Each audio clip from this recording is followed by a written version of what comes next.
لا حول ولا قوة إلا بالله العلي العظيم. أعوذ بالله من الشيطان اللعين الرجيم. بسم الله الرحمن الرحيم. الحمد لله رب العالمين والعاقبة للمتقين والنار للعاصين والملحدين والصلاة والسلام والتحية والإكرام على نبي الرحمة وشفيع الأمة صاحب الوقار والسكينة المدفون بأرض المدينة لعبد المعيد والرسول الممدد المصطفى الأمجد المحمود الأحمد أبي القاسم محمد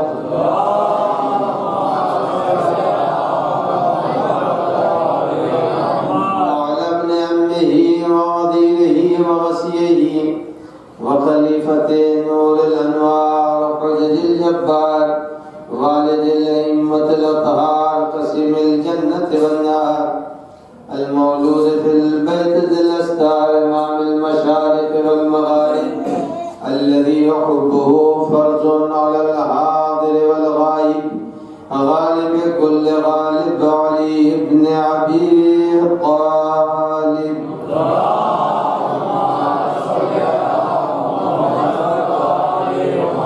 وعلى آله الطيبين الطاهرين المعصومين المنتجبين المخاطبين لا سيما على بقية الله الأعظم حجة ابن الحسن المهدي.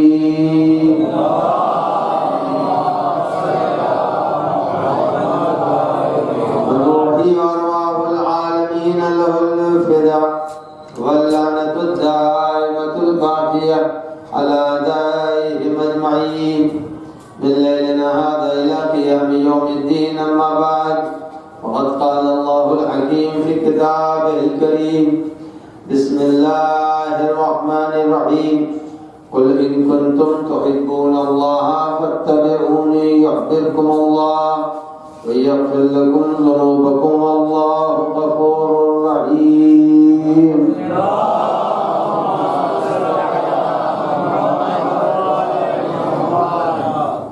پروردگار عالم نے قرآن مجید کی عیسائی کریمہ میں اپنے اور اپنے بندوں کے درمیان کے رشتے محبت کی طرف اشارہ فرمایا ہے کہ ہمارے اور تمہارے درمیان رشتے محبت اس وقت استوار ہوگا جب تم ہمارے نبی کے نقش قدم پر چل رہی ہوگی.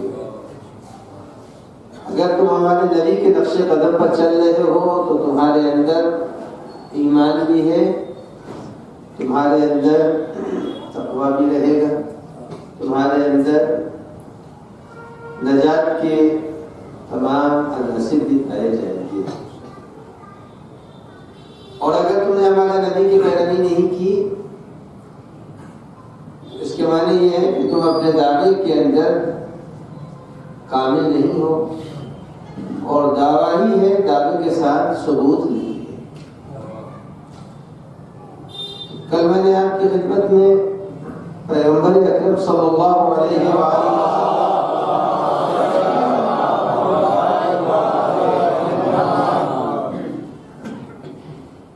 سے سوال کرنے والے نے سوال کیا تھا کہ یا رسول اللہ ایمان کہتے کس کو؟ تو پیغمبر نے فرمایا تھا کہ ایمان کہتے ہیں الایمان نور, ایمان نور کا نام ہے. اس کے بعد اس نے پوچھا اس کی پہچان بھی تو ہونی چاہیے کہ یہ نور کس کے دلوں میں جگمگا رہا ہے اور کس کے دل میں یہ نور جگمگا نہیں رہا ہے. تو کوئی علامت, کوئی پہچان بتا دیجئے تو جس سے سمجھ میں آ جائے کہ یہ مومن ہے اور یہ مومن نہیں ہے. تو حضرت نے فرمایا کہ دو پہچان ہے اس کی. ایک پہچان اس کی یہ ہے کہ الانابۃ الی دار الخلود, التجافی من دار الغرور. پیغمبر نے فرمایا دو باتیں ہیں پہچاننے کے لیے. پہلی بات تو یہ ہے کہ دنیا میں رہے گا لیکن دنیا سے رغبت نہیں کرے گا، دنیا میں رہے گا، اور یہ دنیا فریب کی جگہ ہے، دنیا میں رہے گا لیکن دنیا میں غرق نہیں رہے گا۔ علیہ السلام جب دنیا میں رہے گا دنیا سے میں غرق نہیں رہے گا، دنیا کی نعمتوں کی طرف استفادہ بھی کرے گا، لیکن جس طرح سے ایک بچہ آغوش مادر سے ہمیشہ چپکا رہتا ہے ویسے نہیں رہے گا، رہے گا دنیا میں مگر ویسے نہیں رہے گا۔ اور دوسری علامت یہ ہے کہ ہمیشہ وہ انتظار کر رہا ہے کہ ہمیں جانا ہے، ہمیں جانا ہے، نوبت کا انتظار کر رہا ہے کہ ہمیں یہ دنیا چھوڑنا ہے اور ایک اچھے گھر کی طرف ہمیں بڑھنا ہے، الی دار الخلود۔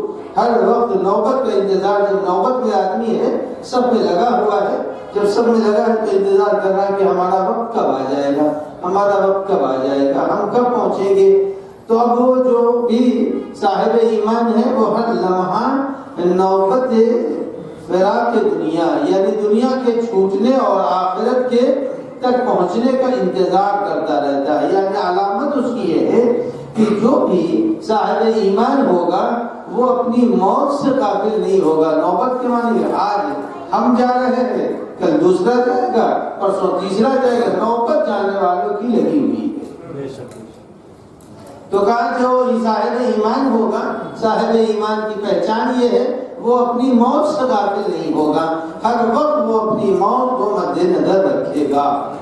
اور ہاں اگر عمر بڑھانی کسی کو ہے اپنی تو چند طریقے عمر بڑھانے کے بھی ہیں، عمر کے بڑھانے کے بھی طریقے ہیں۔ اسی لیے تو دعاؤں کے اندر جو ہمارے تعقیبات نماز صبح ہے اس کے اندر ہے کہ ہماری عمر کو پالنے والے بڑھا دے، تو مگر عمر اسی وقت بڑھے گی۔ تعقیبات نماز صبح میں امام نے فرمایا کہ اللہ میری عمر کو بڑھا دے، جب نماز صبح پڑھے گا تبھی تو دعا پڑھے گا، جب دعا نماز صبح ہی نہیں ہے تو دعا بھی نہیں ہے۔ تو عمر کے بڑھنے کا اقرار یہ بھی ہے کہ آدمی نماز صبح پڑھے، اس کے بعد کی معصوم نے دعا فرمائی ہے اس دعا کو پڑھے، جب دعا کا تو عمر بڑھے گی۔ تو جو لوگ صاحب ایمان ہوتے ہیں وہ ہر وقت اپنی موت کا انتظار کرتے ہیں، علیکم السلام، موت کا انتظار کرتے ہیں، اور اس کے ساتھ ساتھ کچھ وہ ہے جو اپنی موت کو ٹالتے رہتے ہیں، اور اس کے ساتھ ساتھ عمر کو بڑھانے کے جو اسباب بنائے ہیں اس کے اوپر عمل کرتے ہیں۔ ایک تو یہ ہے کہ نماز صبح کی دعا ہے، نماز صبح پڑھے گا تو اس کے بعد جو تعقیبات ہے اس کے اندر کہ اللہ ہماری عمر کو بڑھا دے، ایک تو عمر کے بڑھانے کا یہ ایک ذریعہ ہے۔ اس کے بعد عمر کے بڑھانے کا ایک ذریعہ اور امام جعفر صادق علیہ السلام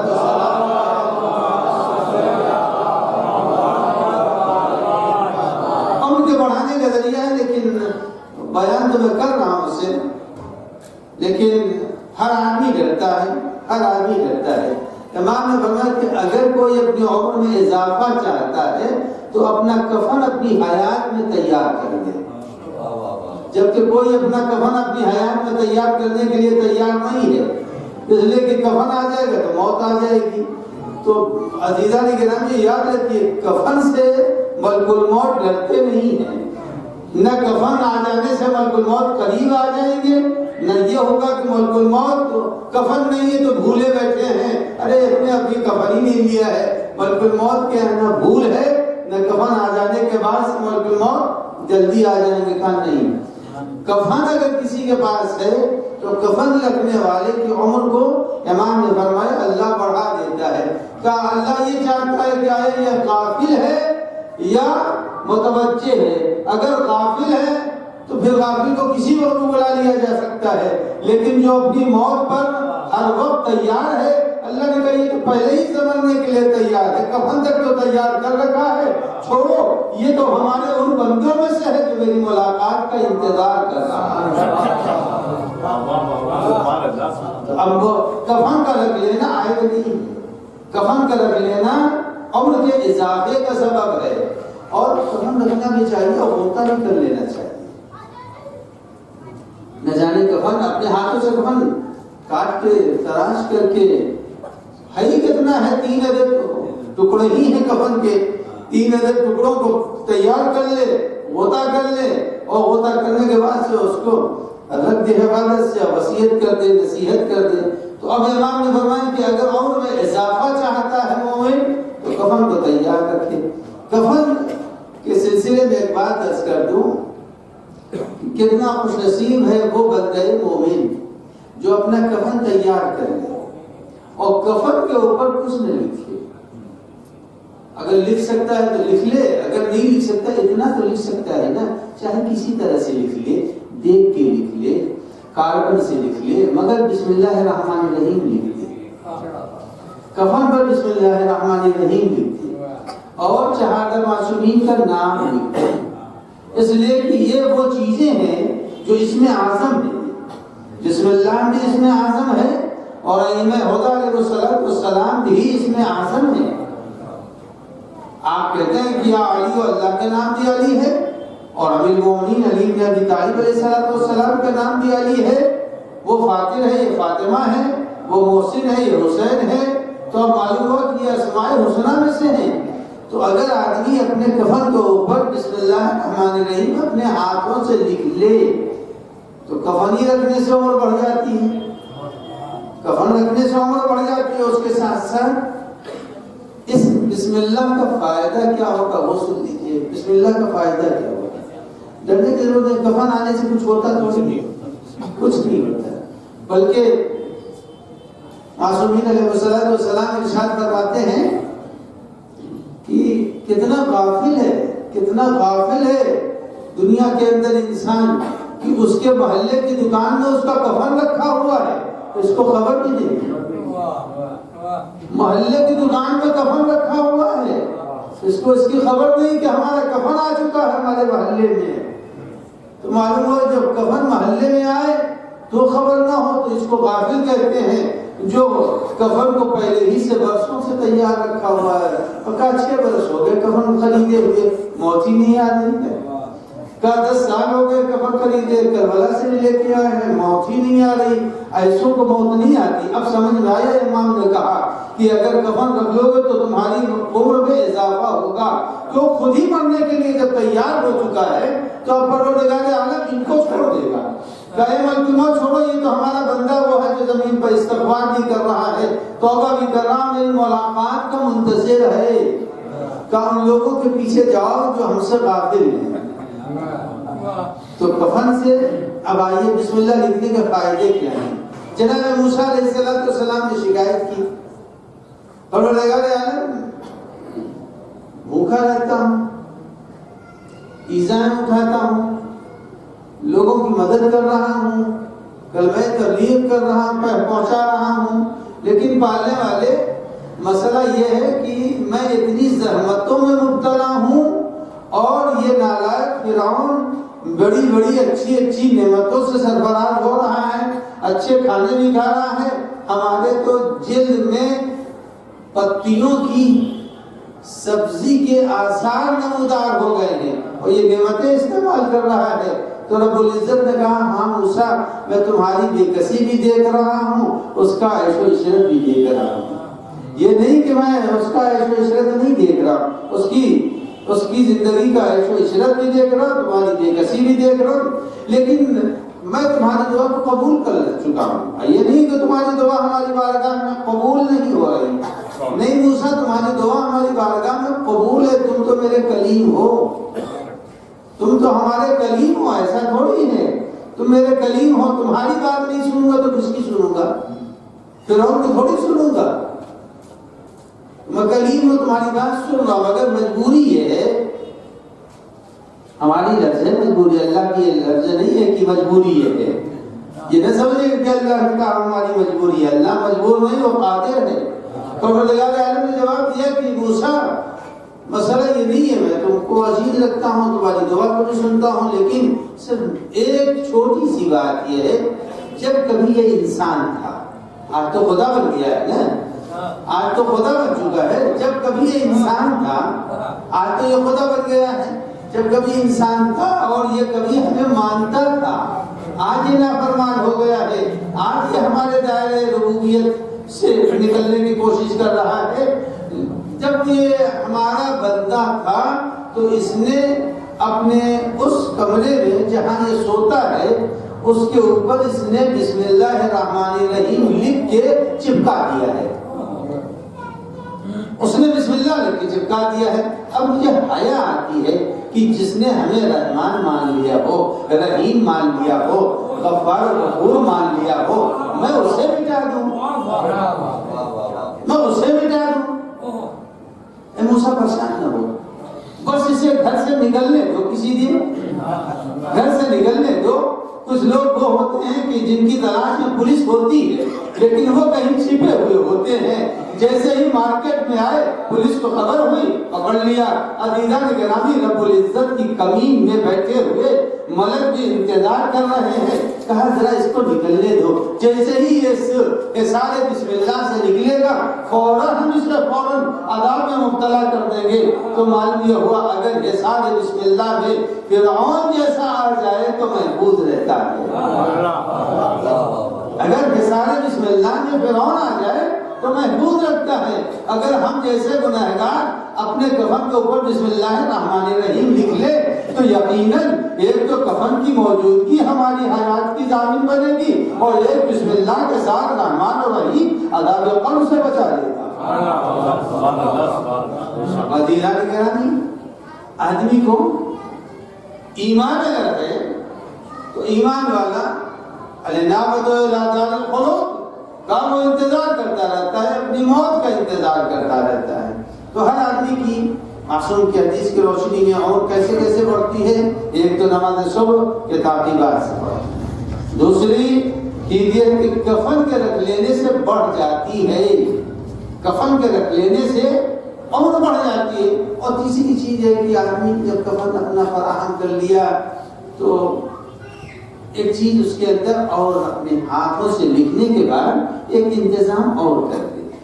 وہ جہاں عام چیز ہے، بہت عام ہے کہ اپنے کفن میں سجدگاہ بھی رکھ دے، ایک سجدگاہ خاک شفا بھی رکھ دے.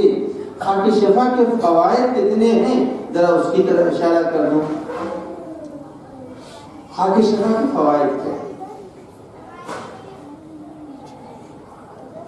امام جعفر صادق علیہ السلام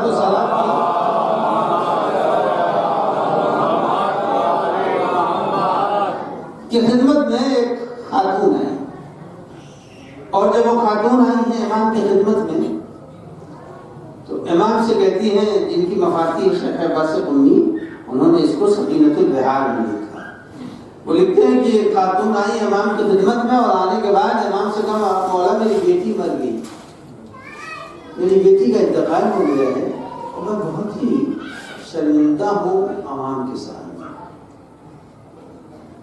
اور اپنی شرمندگی مجھے آپ تک لے آئی ہے. امام نے پوچھا کیا ہوا؟ یہ نہ سمجھے کہ امام کو معلوم نہیں ہے، امام پوچھ رہے ہیں کیا ہوا، تاکہ جو بیٹھے ہوئے لوگ ہیں ورنہ امام اپنے علم سے، یہی جو بات میں بیان کر رہا ہوں، اپنے علم سے اس کا حل نکال کر کے اس کو رخصت کر دیتے، 2 سیکنڈ کے اندر جو چلی جاتی مسئلہ حل ہو جاتا. لیکن امام نے پوچھا کہ یہ بتاؤ ہوا کیا ہے؟ کہا مولا دفن کے لیے جب قبر میں رکھا گیا تو جب جنازہ قبر میں رکھ دیا گیا تو اچانک زمین نے جنازے کو باہر پھینک دیا، جنازے کو باہر پھینک دیا. تو دوسری قبر چونکہ مدینہ وغیرہ میں، قم میں، نجف عراق وغیرہ میں قبریں پہلے سے بنی نہیں ہوتی، لہذا جب اس قبر سے جنازے کو زمین میں پھینک دیا تو دوسری قبر میں جنازہ رکھا گیا. جب دوسری قبر میں رکھا گیا جنازے کو زمین نے دوبارہ پھینک دیا. تیسری قبر میں رکھا گیا جنازے کو تیسری مرتبہ کی قبر نے پھینک دیا. شرمندہ ہو رہی ہوں، جنازہ بیٹی کا ہے، کیا کروں؟ امام نے فرمایا کہ جاؤ اور تھوڑی سی خاک شفا رکھ دو، تھوڑی سی خاک شفا رکھ دو. بس جب تم کفن میں تھوڑی سی سجدہ خاک شفا رکھ دو گے اور اس کے بعد لے جا کے جس قبر میں چاہو دفن کر دو. اب وہ امام کے کہنے سے آئی، اس نے سجدہ کا ٹکڑا لیا، خاک شفا لی اور کفن میں رکھا اور رکھنے کے بعد اسے اور بیٹی کو اپنے دفن کر دیا. امام نے سمجھ لیا اور گفتگو کے درمیان میں اس کو بیان نہیں کرنا چاہتا. امام نے بیان کیا کہ کیوں یہ ایسا ہو رہا ہے، اس کی ایک وجہ ہے، بہرحال اس سے خطا ہو گئی تھی، جس خطا کی بنیاد کے اوپر زمین اسے قبول نہیں کر رہی تھی، تو امام نے فرمایا کہ اس کے ساتھ خاک شفا رکھ دو، جب خاک شفا رکھ دو گے تو اب زمین باہر جنازہ نہیں پھینک سکتی۔ اب معلوم خاک شفا کے اثرات یہ ہوتے ہیں کہ اگر جنازہ زمین میں رکھ دیا جائے تو ابو طلحہ کے بیٹے کی خاک ہے۔ اب یہ جنازہ تو عزیزان گرامی حیات بڑھتی ہے مومنین کی اس دعا سے، اور خاک کربلا کے اثرات بھی ہیں اور سرزمین کربلا کے اثرات بھی ہیں۔ یہ نہیں، اب تیسری چیز جس سے انسان مومن کی عمر بڑھتی ہے وہ بھی سن لیجیے، بہت چھوٹے چھوٹے نسخے بتا رہا ہوں، بہت بڑے بڑے نہیں کہ پریشان ہو جائے۔ ہاں کفن خریدنے میں مشکل ہے ذرا سا، دیکھیے ہو سکتا ہے کہ آپ ہماری مجلس سن کے تیار ہو جائے، بیوی آپ کی تیار نہ ہو، مسئلہ حکا بھی تو ہے، یہ کیا آپ لے کے چلے آئے، اس لیے کہ یہ کہاں سے آپ نے، یہ کون سے مولانا آ گئے تھے جنہوں نے یہ پڑھ دیا، اس کے ساتھ آپ اپنے گھر میں بھی جو ہے پریشانی میں مبتلا ہوں گے، اس کے بعد میں بھی کوسا جاؤں گا ایک سلوات پڑھنے محمد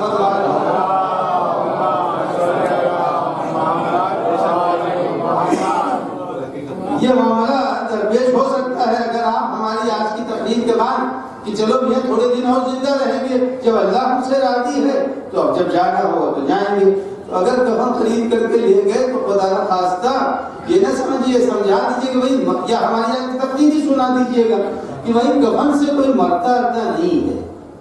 بہت سے لوگ ایسے ہیں، ایک صاحب مجھے ملے تھے، ابتداء ہماری عمر کے ابتدا تھے، انہوں نے پورے کفن کے بڑے اچھے خوش نویس تھے، پورے کفن کے اوپر انہوں نے جوشن کبیر لکھ ڈالی تھی اور سورہ یاسین لکھ ڈالی تھی، اور بار بار وہ ہمیں کئی برس میرا اتفاق ان سے ملنے کا ہوا، ہر کمانا نے دیکھیے تیار تو ہے، اور عمر کتنی پائی 80 سال سے زائد، جو کفن انہوں نے 10-12 برس پہلے سے فراہم کیا تھا، تو معلوم ہے کہ حقیقتاً امام نے جو فرمایا ہے کفن لگنے والا مرتا نہیں ہے، لیکن مرتا وہ ہے جو بے خبر ہے۔ صلوات محمد والے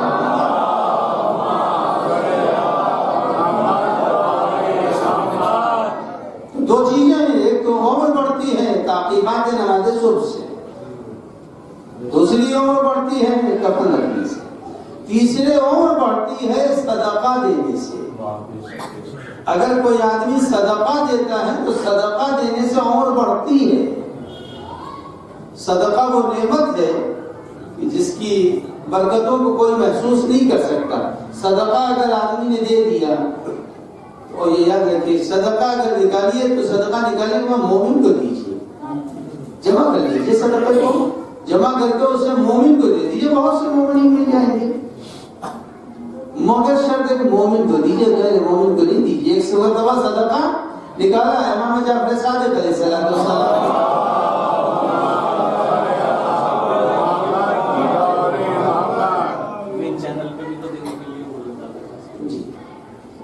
اب صدقہ جو ہے وہ مومنین کو بھی دے سکتے ہیں، مومن کو، اور وہ چینلز کی جو ہماری دین کی خدمت کر رہے ہیں، ترویج کر رہے ہیں، ان کو بھی دے سکتے ہیں۔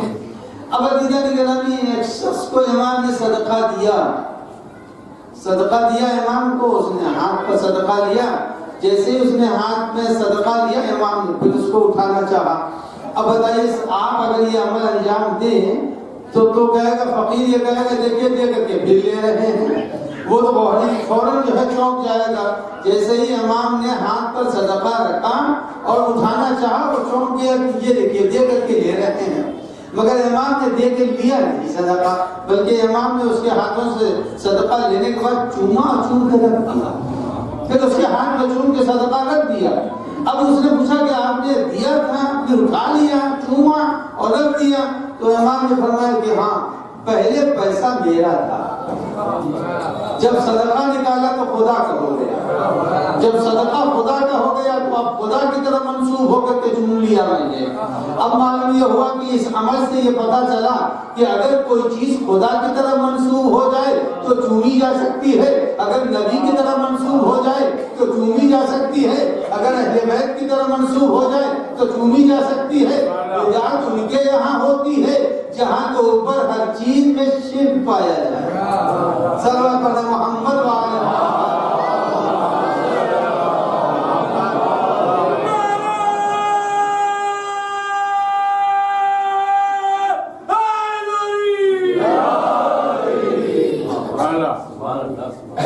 مدینہ گرامی عمر کے بڑھنے کا آیا کہاں ملے گی؟ کہاں الانابۃ الی دار الخلد۔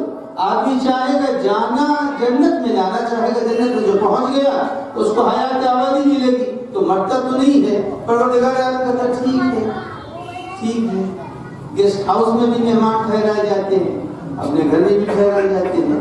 پروردگار عالم کہتا ہے کہ تم نے صدقہ نکال دیا، تعقیبات نماز صبح انجام دی، کفن کا انتظام کر لیا، ٹھیک ہے دنیا میں ٹھہرو، ہم تم کو بلا لیں گے جنت کی طرف۔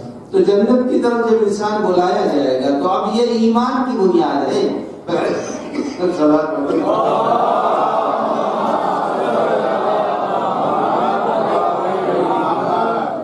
پیغمبر نے فرمایا کہ جو مومن ہوگا اس کی یہ علامتیں پائے گی کہ وہ اس انداز سے اپنی زندگی گزار رہا ہوگا۔ اب آئیے ایک بات اور عرض کر دوں، آیا مومن فقط انہی امور سے انجام دے دینے سے مومن ہو جائے؟ اگر یہی تمام کفن رکھ لیا، صدقہ دے دیا، خاک شفا رکھ دیا، تو خاک شفا رکھ دینے سے، کفن خرید لینے سے کچھ اور بھی عمل ہے ایمان کا؟ آیا ہے کہ نہیں تک ہے؟ نہیں۔ اس کے ساتھ ساتھ یہ کہ بہت سے لوگ ایسے ہیں جو بہت سے نیک کام کر لیتے ہیں، بہت سے نیک کام کرتے ہیں۔ مثلا آپ دیکھتے ہیں دوسرے مذہب کے لوگ قصیدے پڑھ رہے ہیں، دوسرے مذہب کے لوگ ماتم کر رہے ہیں، دوسرے مذہب کے لوگ اور بہت سے انداز موقع پڑھ رہے ہیں جن کا کوئی ربط نہیں ہمارے مذہب سے، مگر کر رہے ہیں۔ تو فقط یہی عمل انجام دے دینا نہیں، اس کے ساتھ ساتھ ایک شرط یہ بھی ہے کہ جو یہ عمل انجام دے رہا ہے وہ علی کی امامت کا اقرار بھی کر رہا ہے، وہ اقرار بھی امامت کا کر رہا ہے۔ یہ نہیں ہے کہ اگر امامت کا اقرار نہیں کر رہا ہے تو یہ ساری چیزیں جتنا بھی اہتمام کیا ہے، یہ ساری چیزیں اس کے لیے دنیا کے حد تک تو رہیں گی، دنیا کے بعد اس کو فائدہ پہنچانے والی نہیں ہے۔ اس لیے کہ امیر المومنین علی بن ابی طالب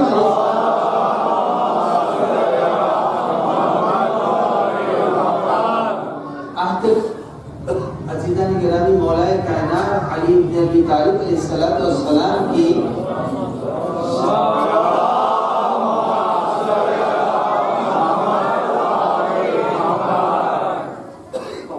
خود حضرت کی شناخت ناممکن ہے کہ یاد رکھیے کوئی بھی دنیا میں امیر المومنین کو پہچان نہیں سکتا ہے، بس ظاہر کی چیزیں ہیں جن کو دیکھ کر کے بس اقرار کرتے ہیں کہ مولا کائنات امام بھی ہیں، صاحب اعجاز بھی ہیں، وسیع پیغمبر بھی ہیں، بس ہم اقرار کرتے ہیں ورنہ پہچان نہیں سکتے۔ جیسے خدا کو پہچاننا محال ہے، خدا کو نہیں پہچان سکتے۔ اور یہ میں عقیدت سے نہیں بول رہا، یہ نہ سمجھے کہ میں عقیدت سے کہہ رہا ہوں، نہیں، پیغمبر کا ارشاد موجود ہے۔ پیغمبر نے فرمایا کہ یا علی، یا تم کو میں نے پہچانا یا خدا نے پہچانا، تو حسن ہو گیا۔ یا علی، یا تم کو میں نے پہچانا یا خدا نے پہچانا، اور مجھے یا تم نے پہچانا یا خدا نے پہچانا، تو معلوم یہ ہوا کہ یہ وہ ذات ہے جس ذات کو ہم نہیں پہچان سکتے، بس جتنا بیان کر دیا ہے ہم کو نہیں معلوم۔ سمندر کی زمین چھوڑیے، سمندر کی بات، یہاں ہم بیٹھے ہوئے اس وقت دہلی کے اس فرش کے اوپر، اس زمین کی گہرائی کتنی ہوئی نہیں معلوم ہم کو، ہمیں نہیں معلوم کہ زمین کی گہرائی کتنی ہے۔ آر پار کرنے میں کتنی دیر لگے گی، کتنے کلومیٹر کا فاصلہ ہم کو معلوم ہی نہیں. یہ کون سی چیز ہے بتاؤ دنیا قلیل. جب قلیل کو ہم نہیں پہچان سکتے تو علی بن ابی طالب کو کیسے پہچانیں گے؟ صلوات علی محمد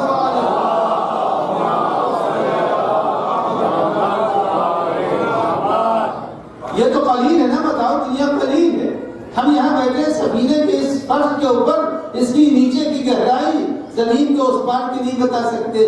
تو جب ہم بتائے دنیا قلیل کی مقدار نہیں بتا سکتے، حد نہیں بتا سکتے، اس کی پہچان نہیں ہے کہ اس کے نیچے کیا کیا ہے، تو وہ جس کو پروردگار عالم نے مظہر العجائب کہہ کے پیغمبر سے کہا کہ اے میرے حبیب نادے علین مظہر العجائب، ان کو پکاریے جو عجائب کا مجموعہ ہے، مظہر ہے. جیسے اسکرین کے اوپر آ جاتی ہے چیزیں، اسی طرح سے کہا مظہر عجائب، وہ چیزیں جو عام انسان کے لیے عجیب و غریب ہیں، اس کا ظہور علی بن ابی طالب سے ہوگا، اس کا ظہور ہوگا. میں آپ کی خدمت میں عرض کروں کہ امیر المومنین کے نامی کے سلسلے میں آج تک طے نہیں ہوا کہ علی نام کیوں رکھا گیا ہے. امیر المومنین کا نام علی کیوں رکھا گیا یہی نہیں آج تک طے ہوا. نام بہت سنا ہے حضرت نے مرحوم مجلسی کا.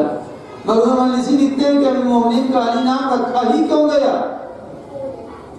6 وجہ بیان کی ہیں کہ 6 وجہ سے امیر المومنین کو علی کہتے ہیں.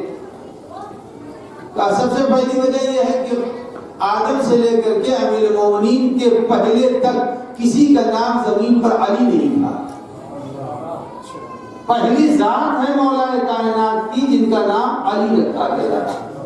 اس سے پہلے کبھی کسی کا نام علی تھا ہی نہیں.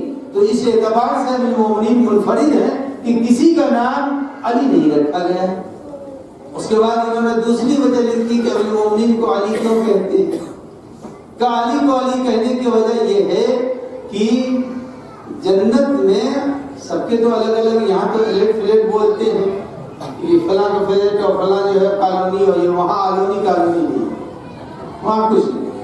وہاں تو جنت ہی ہے، اور کتنی بڑی جنت ہے وہ تو قرآن مجید نے کہہ دیا ہے. دیکھیے اس کی لمبائی یہ ہے اور چوڑان یہ ہے. چوڑان ہمیشہ کم ہوتی ہے، لمبائی زیادہ ہوتی ہے. قرآن مجید کہتا ہے یہ زمین و آسمان کے برابر جنت کی چوڑان ہے. جنت کی ارض السماوات والارض، جنت کی چوڑان کم ہوتی ہے، لمبائی زیادہ ہوتی ہے. قرآن کہہ رہا جنت کی چوڑان زمین اور آسمان کے برابر ہے. جو نہ زمین ناپ سکا ہے نہ آسمان ناپ سکا ہے. تو جس جنت کو اللہ نے اتنا بڑا بنایا ہے، اس جنت میں سب کے مکانات 1,24,000 انبیاء کے مکانات ہیں. اب یہ سب مرحوم مجلسی لکھتے ہیں کہ اللہ نے سارے انبیاء کے مکانات جنت میں بنائے ہیں. لیکن امیر المومنین کا مکان دیکھیے، جب بھی میں بات کروں تو اس میں رسول اللہ امیر المومنین کے ساتھ ہوتے ہیں. یہ نہ سمجھیے گا کہ وہ انبیاء کے ساتھ ہیں، تو سب انبیاء لیکن وہ امیر المومنین کے ساتھ ہیں. کہ جتنے بھی انبیاء ہیں ان کے مکانات اور امیر المومنین کے مکان میں فرق یہ ہے کہ سب سے بلندی پر امیر المومنین کا مقام ہوگا، اور ہر بلند کو علی بولتے ہیں. لہذا مولا کائنات کے علی کہنے کی وجہ یہ ہے کہ جنت میں ان کا مکان سب سے بلند جگہ پر ہوگا. اب ایک وجہ یہ انہوں نے بیان کی. اس کے بعد فرماتے ہیں کہ امیر المومنین کو علی کیوں کہتے ہیں. اس کی ایک وجہ یہ ہے کہ دنیا میں کسی کا بھی عبد آسمان پر نہیں ہوا، کسی کا عبد آسمان پر نہیں ہوا. صرف امیر المومنین علی بن ابی طالب وہ ہیں جن کا عبد آسمان کے اوپر ہوا. کسی کا عبد آسمان پر نہیں ہوا سوائے امیر المومنین کی. اور اس کے بعد ایک تیسری وجہ، چوتھی وجہ وہ لکھتے ہیں کہ امیر المومنین کو علی اس لیے بھی کہتے ہیں کہ امیر المومنین سے زیادہ دنیا میں پیغمبر کے بعد کوئی بھی علم میں ان سے زیادہ نہیں تھا. کوئی بھی علم میں امیر المومنین سے زیادہ نہیں تھا. امیر المومنین کا علم سب سے زیادہ تھا. اب معلوم یہ ہوا کہ امیر المومنین علی بن ابی طالب کے نام کی وجہ ہی نہیں سمجھ میں آئی. جب نام کی وجہ نہیں سمجھ میں آئی تو اب بتائیے اس کی ذات کو کیسے کوئی سمجھے گا؟ جب نام نہیں سمجھ رہا ہے تو ذات کیا سمجھے گا؟ کیسا بات کرتے محمد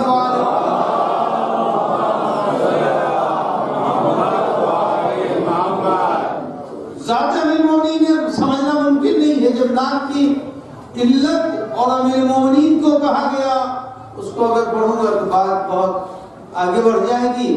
میں نے پیغمبر کی حدیث مشہور حدیث معروف حدیث ہے، یا علی انت قسیم النار والجنہ، اے علی جنت اور جہنم کے تقسیم کرنے والے آپ. یہ حدیث ہے پیغمبر اکرم کی. اچھا جنت میں فقط مسلمان تھوڑی جائیں گے بھائی، آدم والے بھی تو جائیں گے، نوح کے ماننے والے بھی تو جائیں گے، موسیٰ عیسیٰ کے والے بھی تو جائیں گے، سارے انبیاء والے جائیں گے. تو جب جو کیسے پہچانیں گے کہ یہ پہچان کیسے کہ جو امیر المومنین سب کو جنت میں پہنچا دیں گے؟ پہلے تو مسئلہ یہ ہے اے علی آپ جنت اور جہنم کے تقسیم کرنے والے ہیں، کیسے پہچانیں گے کہ یہ جنتی ہے، کیسے پہچانیں گے یہ جہنمی ہے؟ حدیث تو اتنی ہے کہ اے علی آپ کے ذریعے سے جنت اور جہنم میں جانے والے جائیں گے اور آپ ہی کے ذریعے سے نیکوکار اور بدکار پہچانے جائیں گے. تو یہ کیسے ہوگا کہ جنت اور جہنم میں امیر المومنین ایک دو نہیں 1,24,000 انبیاء کے ماننے والے اور اس کے بعد قیامت تک نہ جانے کتنے لوگ ہوں گے، سب کو بانٹیں گے کیسے؟ کس کو جہنم میں لے جائیں گے، کس کو جنت میں لے جائیں گے؟ ایک سوال کرے پڑھتے محمد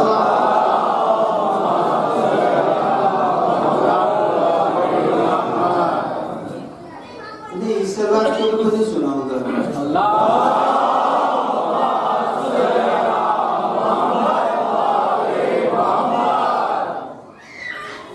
پیغمبر نے فرمایا کہ علی آپ جنت کی تقسیم کرنے والے ہیں اور جہنم کے تقسیم کرنے والے ہیں، اور آدم سے لے کر کے قیامت تک میں جتنے بھی ہوں گے یا اس پر یا اس پر، یا جنتی ہے جہنمی. ہاں کچھ برزخ میں رہیں گے، چھوڑیے برزخ کو، جنت اور جہنم کی بات. دیکھیے تقسیم کرنے والے کو عربی میں کہتے ہیں مقسم.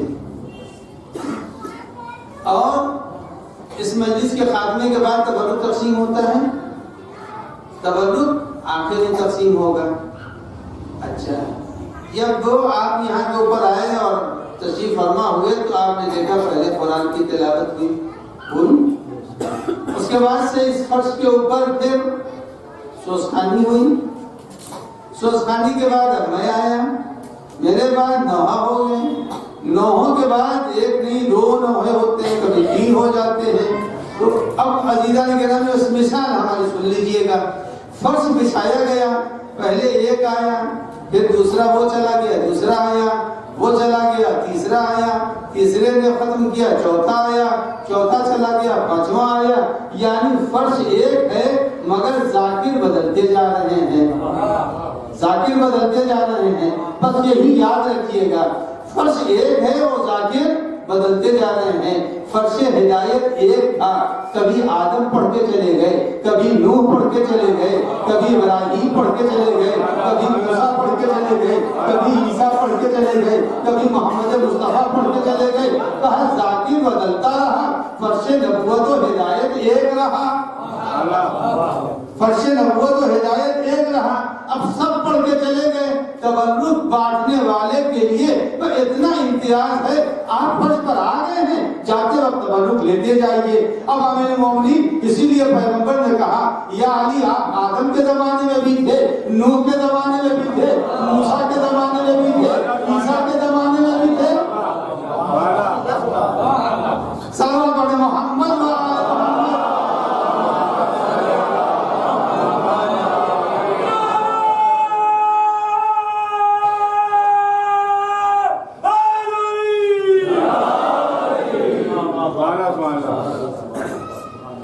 اب معلوم یہ ہوا تبرک تقسیم کرنے والے کے لیے بس اتنا ہے، فرش پر آیا ہے یا نہیں آیا ہے. تبرک بعد میں تقسیم ہوتا ہے. سلسلہ نبوت جب ختم ہوا، آدم سے لے کے خاتم تک نبوت کا سلسلہ ختم ہو گیا. اب امیر المومنین نے دیکھنا شروع کیا، آیا یہ فرش کے اوپر آیا تھا؟ اگر آدم کے فرش پر آیا تھا علی دیکھ رہے تھے، نور کے فرش پر آیا تھا، مولا دیکھ رہے تھے، اب دیکھنے والوں کو دیکھا، کہا جو آ گیا ہے اب یہ نہیں دیکھنا ہے کالا ہے، گورا ہے، ناٹا ہے، اونچا ہے، یہ نہیں دیکھنا، فرش پر آنا دیکھنا ہے، لہذا جو آ گیا وہ تبرک لے کے جائے گا۔ اب علی حکمی آنے والوں میں سے کچھ تو جنت میں لے جائیں گے۔ کہا یہ تو آئے تھے مجلس آدم کے، یہ سامعین میں سے ہیں، مجلس نوح کے سامعین میں سے ہیں، مجلس ابراہیم کے سامعین میں سے ہیں، لہذا جنت میں پہنچا دیں گے، اور جو فرش مجلس میں نبوت پر نہیں آنا تھا اسے وہاں سے نکال دیں گے۔ صلوات پڑھیں محمد وعلی محمد۔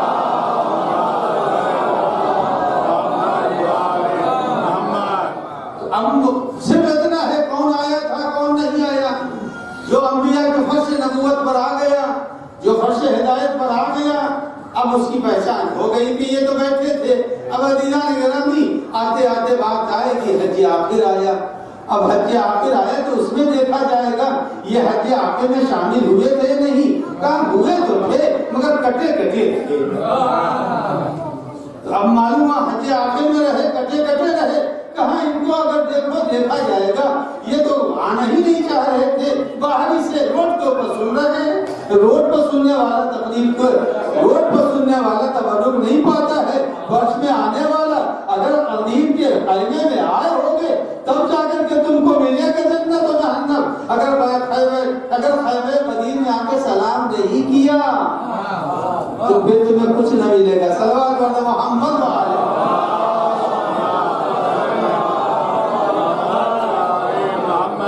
کس سے بہتر صلوات؟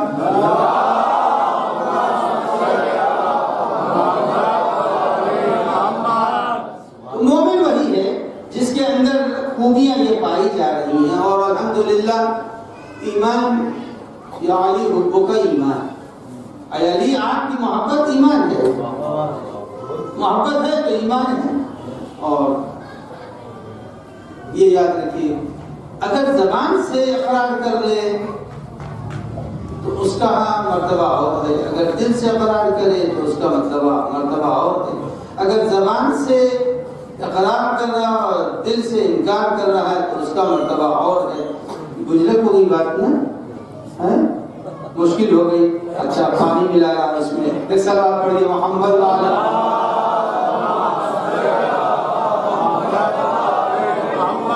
آسان کر رہا ہوں، اسے سنیے۔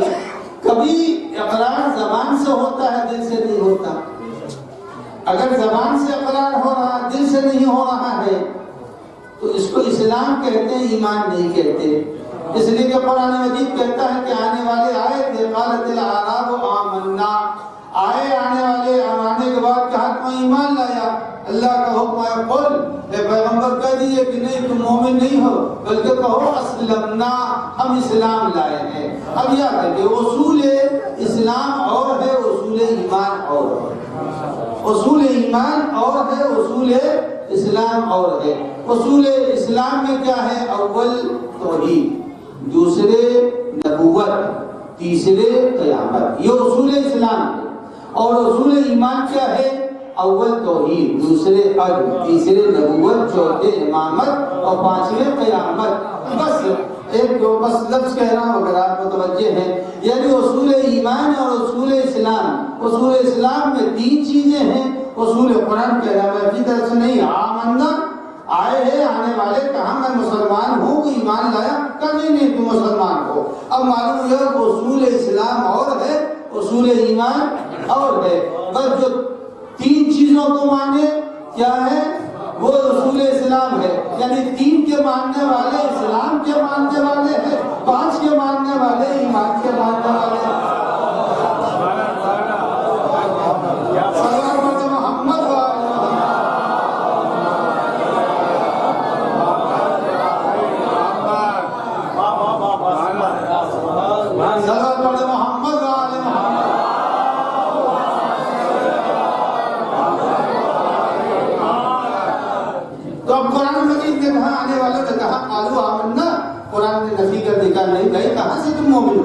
تو اگر زبان سے اقرار ہے اور دل سے اقرار نہیں ہے تو مسلمان ہے، اور اگر دل سے بھی اقرار ہے اور زبان سے بھی اقرار ہے تو ایمان ہے، اور اگر کہیں کسی وجہ سے زبان سے اقرار ہے اور دل سے اقرار نہیں ہے تو منافق بھی ہے، منافق بھی ہے۔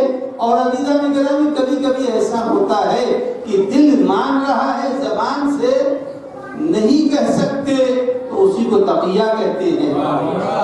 اس کا بھی مسئلہ سامنے آ گیا۔ تو اب قرآن مجید نے ایمان کی بحث کو الگ کر دیا۔ ایمان وہی رکھتا ہے جس کے اندر حب علی ابن ابی طالب، ذریت اہل بیت کی محبت پائی جا رہی ہو۔ یہاں تک بات کو میں لایا۔ آج کی مناسبت سے تھوڑی دیر آپ کی خدمت میں عرض کر دوں۔ آج کی شب اس اعتبار سے بڑی اہم ہے کہ جس کی شہادت ہے اس کا بیٹا زندہ ہے۔ ہر امام میں فاصلہ ہے، امام زمان ہر کے وارث ہے، لیکن یہ جو غم ہے یہ بہت اہم ہے۔ امام حسن عسکری علیہ السلام جتنے ہمارے نوجوان بیٹھے ہیں ان کے لیے کہ ان کے ذہنوں میں بات رہے کہ امام حسن عسکری علیہ السلام کی حیات طیبہ کل 28 برس تھی، بس 28 برس میں امام کو شہادت مل گئی۔ لیکن آپ یہ یاد رکھیے، امامت چاہے 28 برس کی ہو یا امام جماعت کی طرح 24 برس کی ہو، امام چاہے جس حالت میں بھی ہو، امام سب کو دیکھتا ہے۔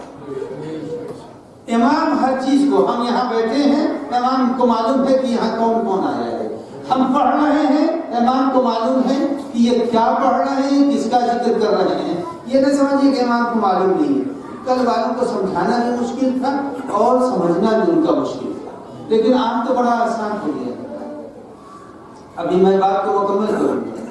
بہت بڑا آفس ہے جس کے اندر 20 کمرے ہیں، بہت بڑی یونیورسٹی ہے جس کے اندر نہ جانے کتنے کلاس روم ہیں۔ ہر کلاس روم، ہر آفس میں، ہر کمرے کے اندر کیمرہ لگا ہوا ہے نہیں آج کل کی مزاج بن گیا، ہر جگہ کیمرہ لگا ہوا، لیکن ایک کمرے میں ایک بیٹھا ہوا انسان سارے کمروں کو واچ کر رہا ہے۔ واچ کر رہا ہے نہیں کر رہا، کمرہ تو متعدد ہے، دیکھنے والا ایک ہے۔ اگر آج ہمارے مصنوعی کیمروں سے ہم ایک آدمی سارے کو واچ کر سکتے ہیں تو فاطمہ کا لال ایک جگہ بیٹھا ہے، وہ ساری کائنات کو واچ کر رہا ہے۔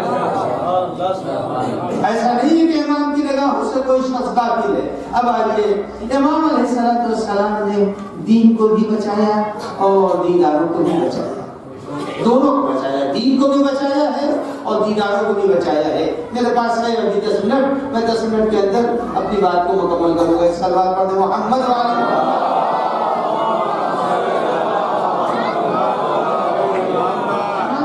دین کو بھی بچایا اور دینداروں کو بھی بچایا۔ دین کیسے بچایا؟ جو میں نے ابھی بات عرض کی تھی کہ امام وہ ہوتا ہے جو ہر چیز سے باخبر ہوتا ہے، چھانٹ کر کے کسی کے گھر کو نہیں دیکھتا ہے۔ چھانٹ کر کے جو کسی کے گھر کے حالات کو معلوم کرے وہ کچھ اور لوگ ہوتے ہیں۔ امام کو جھانکنے کی ضرورت نہیں ہے، امام کو جھانکنے کی ضرورت نہیں ہے۔ اب عزیزان گرامی، ایک شخص تھا جس کا نام تھا اسحاق کندی، زمانہ ہے امام حسن عسکری علیہ السلام۔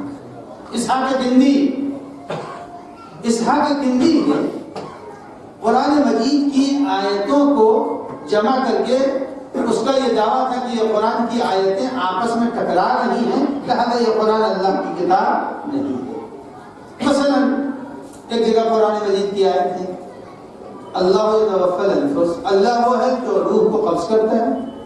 ایک جگہ قرآن مجید تتوفی الملائکہ، ملائکہ روح کو قبض کرتے ہیں، تو اس نے کہیں تو ٹکرا دی بات، یا وہ کرتا ہے یہ کرتا ہے۔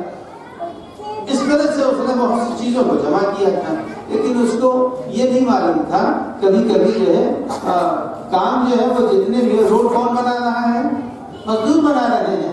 ملک کا پی ایم کیا کہہ رہا ہے، میں بنا رہا ہوں، بنا مزدور رہا ہے، انجینئر بنا رہا ہے، پی ایم صاحب کہہ رہے ہیں میں بنا رہا ہوں۔ وہ تو دیکھنے بھی نہیں آئے ہیں، ہاں ٹھیکا کاٹنے آ سکتے ہیں۔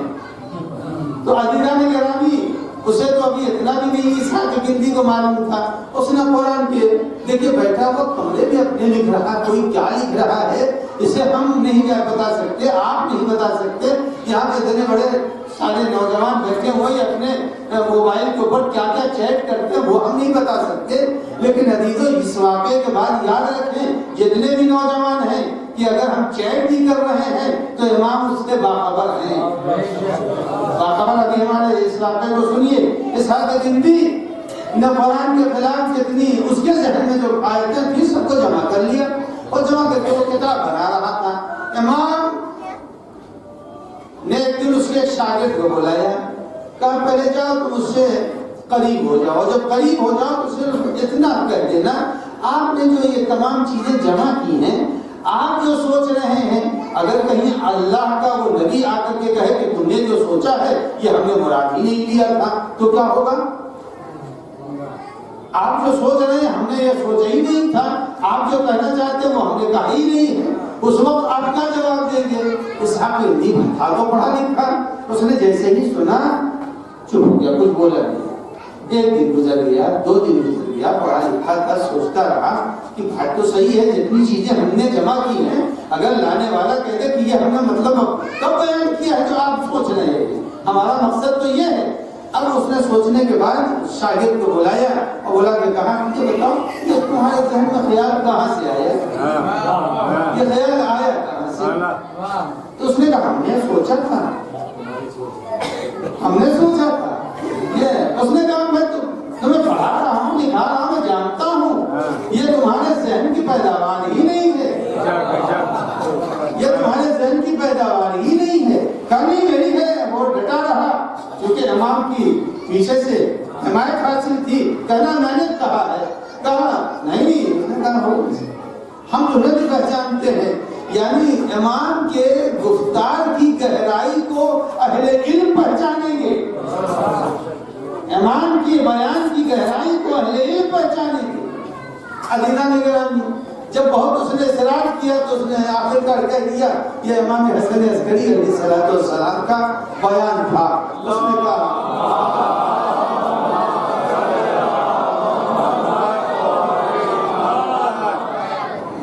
نے کہا یہ امام کا بیان ہے، یہ امام وقت کا بیان ہے۔ اس نے کہا ہاں، غیر فرزندان فاطمہ کے کوئی یہ سوچ ہی نہیں سکتا، یعنی معلومات دین کی حفاظت، قرآن کی حفاظت بھی اگر ہے تو امام چاہے قید میں ہو یا کم عمری میں ہو وہ ہر کے حالات سے باخبر ہے۔ اب اس واقعے کے بعد میں جتنے ہمارے نوجوان بیٹھے ہیں اور جو ناظرین ہیں اور سامعین ہیں، یہ خیال نہ کریں کہ جب موبائل استعمال ہو رہا ہے تو امام کو اس کی خبر نہیں ہے۔ ہر کے ہاتھ کے موبائل کی، اگر ہمارے آج موبائل کے استعمال سے مرکز جو موجود ہے اس کو خبر ہے، یہ کون سی چیزیں دیکھ رہے ہیں ہے نہیں ہے، آج سب اس کو خبر ہے کہ کون کون سی چیزیں دیکھی گئی ہیں، کس موبائل سے دیکھی گئی ہیں، کس نمبر سے دیکھی گئی ہیں، سب کی خبر۔ اگر دنیا کے بنائے ہوئے سسٹم سے اگر آج دنیا کا حاکم باخبر ہے تو جس کو اللہ نے دنیا کا حاکم بنایا ہے، صلوات علی محمد،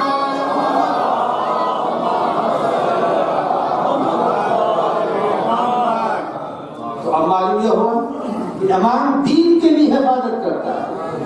اب دینداروں کی حفاظت کیسے کرتا ہے وہ بھی سن لیجیے کہ امام دیندار کی حفاظت بھی کرتے ہیں۔ امام علیہ السلام نے بڑے سخت دور دیکھے ہیں معتمد ملعون کے زمانے میں جس نے امام کو ظاہر دیا، بہت سخت حالات سے اہل بیت گزرے ہیں۔ بنی امیہ اور بنی عباس نے اہل بیت کے ساتھ جو ظلم کیا ہے، اس ظلم کو قرآن مجید کی آیت کی روشنی میں دیکھا جائے تو قرآن مجید کہتا ہے کہ اللہ کا احسان ما قدر اللہ حق قدرہ، ہماری جتنی توقیر کرنی چاہیے تھی انسانوں نے ہماری اتنی توقیر نہیں کی۔ نہیں، ذرا سا اس کو ہم آج کی زبان میں بیان کر دیں۔ باپ نے بیٹے کے لیے سجا کر کے ساری چیزیں دے دی، یہ کتاب، یہ قلم، یہ کاپی، یہ کالج، یہ ٹیچر سب کا انتظام کر دیا، لیکن اس کے باوجود لڑکے نے نہ تو کالج میں قدم رکھا اور نہ پڑھا، اور نتیجہ جب آیا تو اس کے اندر کئی عدد زیرو بنے نکلے۔ تو باپ یہی تو کہے گا کتنا ناقدرہ تھا، سارے اچھے کالج میں ایڈمیشن کرایا، اچھا ٹیوشن دلایا، اچھے امکانات فراہم کیے، اس کے باوجود اس نے کچھ بھی حاصل نہ کیا۔ اللہ سے تو یہی کہہ رہا ہے ہم نے آدم سا معصوم بھیجا، ہم نے نوح سا معصوم بھیجا، ہم نے محمد مصطفیٰ سا دیا، علی مرتضیٰ سا دیا، لیکن کتنی ناقدری ہے دنیا کہ اس نے ہمارے اتنے اچھے اچھوں سے استفادہ نہیں کیا، جہنم بھر دی، جنت چھوڑ دی۔ تو عزیزان گرامی، امام کے دیداروں کو بھی بچایا۔ جب دیداروں کی بات آئی، ایک زمانہ وہ تھا کہ امام نظر بند تھا، امام حسن عسکری علیہ السلام نظر بند ہے۔ ایک شخص ہے بلخی، بلخی کو بہت تڑپ ہے کہ اسے امام کی ایک جھلک نظر آ جائے، ایک جھلک نظر آ جائے۔ آج یہ ہمارا مجمع علی تابوت کی زیارت کے لیے نہ جانے کتنے مصیبتوں سے پہنچ رہا ہے، زیارتوں کے لیے، تابوت کی زیارت کے لیے جا رہا، تعزیے کی زیارت کے لیے جا رہا، حرم کی زیارت کے لیے سفر کر رہا ہے، آگے بڑھ رہا، چل رہا ہے، سواریوں کی زحمت کا مقابلہ کر رہا ہے نہیں، وہ امام کا چاہنے والا امام کے زمانے میں ہے۔ اب وہ یہ چاہتا ہے کہ کسی صورت سے امام کی ایک جھلک تو نظر آ جائے۔ امام دیداروں کو بھی بچاتے ہیں۔ امام کہ یہ اس کے ذہن میں چند خیالات کہ کہیں بازار میں دکھائی دے جائیں، بازار میں کہیں امام دکھائی جائیں، کہیں گزرتے ہوئے نظر آ جائیں۔ دیکھیے سوچ رہا ہے وہ اپنے گھر میں بیٹھا ہوا کہ امام کو کہیں دیکھ لیں۔ ایک دن امام کو بازار سے گزرنا تھا، بازار سے امام کو گزرنا تھا۔ امام نے گزرنے سے پہلے خط لکھا بلخی کو اور کہا کہ ہم آج گزریں گے، لیکن جب مجھے دیکھنا نہ سلام کرنا اور نہ میری طرف بڑھنا۔ دیدار کو بچایا یا نہیں بچایا؟ امام نے بچایا، کہا جب میں گزروں تو مجھے سلام بھی نہیں کرنا، میری طرف بڑھنا بھی نہیں، اس لیے کہ اگر تم نے سلام کیا ہمارے چاہنے والے سمجھ میں آ جاؤ گے اور حاکم کے جاسوس قتل کر دیں گے۔ تو امام نے جب گزرنے لگے تو ظاہر ہے جب امام کو دیکھا تو دل میں تڑپ پیدا ہوئی، خط پہلے مل چکا تھا، قدم آگے نہیں بڑھا سکتے تھے، وہ چاہا کسی صورت سے وہ امام کی اس خط کی تحریر کو نظر انداز کر کے آگے بڑھے۔ امام نے فقط چلتے چلتے بس ہونٹوں پر انگلیاں رکھی اور گزر گئے۔ تو معلوم ہوا امام وقت وہ ہے جو دین کی بھی حفاظت کرتا ہے، اسحاق کندی کے ذریعے قرآن کی حفاظت کی اور ایک تحریر کے ذریعے سے چاہنے والے کو قتل سے بچا لیا۔ تو وزیران گرامی یہ مجمع جو ہمارا ہے اور یہ ادا کا سلسلہ جو ہے، یہ ادا کا سلسلہ قیامت تک چلتا لگا، اسے کتنا نہ روکا، وہ مٹ گئے، مگر سلسلے اعظم باقی، سلسلے اعظم نہیں رکا اور نہ رکیے گا۔ آج شہادت امام حسن عسکری علیہ السلام کی شب ہے۔ ہم نے وہ حرم بھی دیکھا جب امریکہ ملعون کی بمباری سے حرم مزمحل ہوا، منہدم ہوا۔ عزیزان گرامی، لیکن اللہ کا شکر ہے آج وہ حرم پھر اپنی اسی آفتاب سے بہتر انداز سے بن گیا۔ اے کاش پھر کوئی ایسا ہی موقع فراہم ہو جائے کہ بقی بھی بن جاتی ہے۔ عزیزان گرامی، آج امام کی شہادت کی تاریخ ہے، امام حسن عسکری علیہ السلام کی تاریخ۔ اس کے ساتھ ساتھ حیات امام عسکری علیہ السلام میں ملتا ہے کہ جب امام علی نقی علیہ السلام کی شہادت ہوئی اور امام کا جنازہ جا رہا، جس راستے سے امام کا جنازہ جانے والا تھا، امام کا ایک چاہنے والا تھا، اس نے کہا جنازہ ادھر سے گزرے گا، لہٰذا اس نے اپنے دروازے کے اوپر پانی کا چھڑکاؤ کر دیا۔ امام جب وہاں سے گزرنے لگے، امام علی نقی کے جنازے میں امام حسن عسکری جا رہے ہیں باپ کے جنازے کے ساتھ، لیکن جب جنازے کے ساتھ چل رہے تھے امام پر اتنا قلق تھا باپ کی جدائی کا کہ ذرا قدم لڑکھڑانے لگے۔ جیسے ہی قدم لڑکھڑائے فوراً چاہنے والے نے لا کے کرسی رکھ دی۔ میں امام سے اتنا کہوں گا کہ مولا آپ کے بابا کا جنازہ اٹھ رہا تھا، جنازوں پر تیر نہیں دیکھا تھا آپ نے، اے آقا آپ نے جنازوں کا پامال جسم نہیں دیکھا تھا، فقط جنازہ دیکھا تھا، یہ عالم تھا۔ آپ کے قدم آگے نہ بڑھ سکے، آئے کوئی سید سجاد سے پوچھے کہ سید سجاد پر کیا گزری۔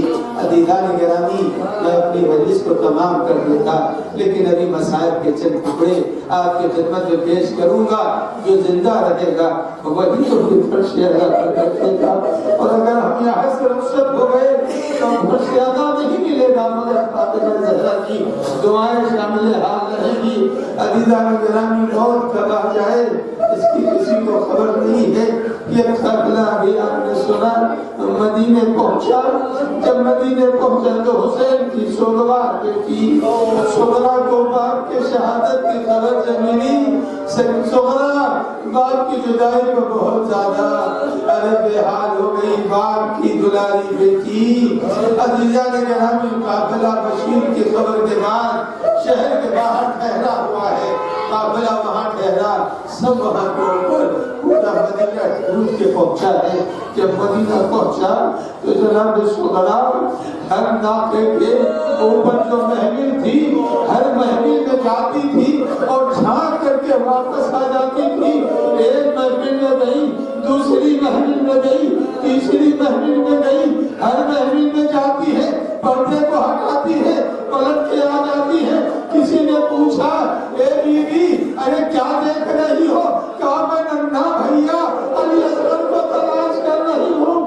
ارے میرا ننھا بھیا علی اصغر گیا تھا۔ عزیزان گرامی، ارے سغرا تمہیں نہیں معلوم، ارے ہرمونا کا تیرے سے شعبہ تھا اور علی اصغر کا گلا تھا۔ عزیزان گرامی، ارے قافلہ اٹھا، محمد حنفیہ چلے، اور چلنے کے بعد سید سجاد امام زین العابدین کو دیکھا، ارے بیٹے کو میرے گلے لگانا چاہا، چچا بڑھا ہے، جیسے ہی گلے میں باہیں ڈالی، ارے امام چیز پڑے، اے چچا میرا گلا چھوڑ دیجئے، ارے توقع خاندان سے میرا گلا زخمی ہے۔ اللہ حسینہ، اللہ مظلوم،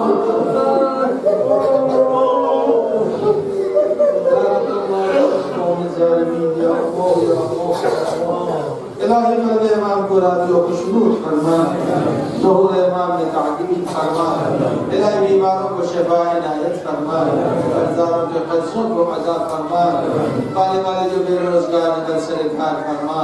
یا اللہ محمد و آل محمد علیہ السلام حاضرین و ناظرین و سامعین کی حاجتوں کو روا فرما۔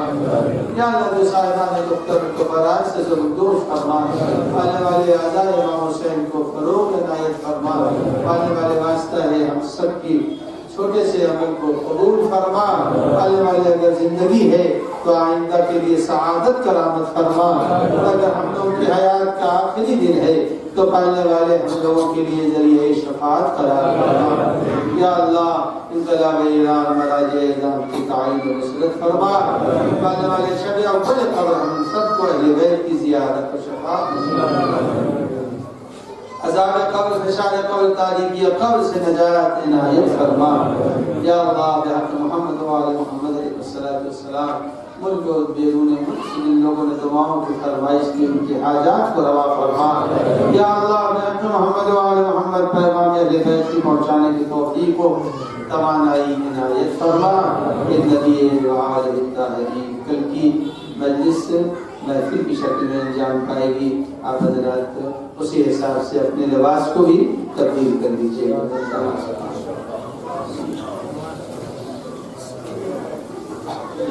Say,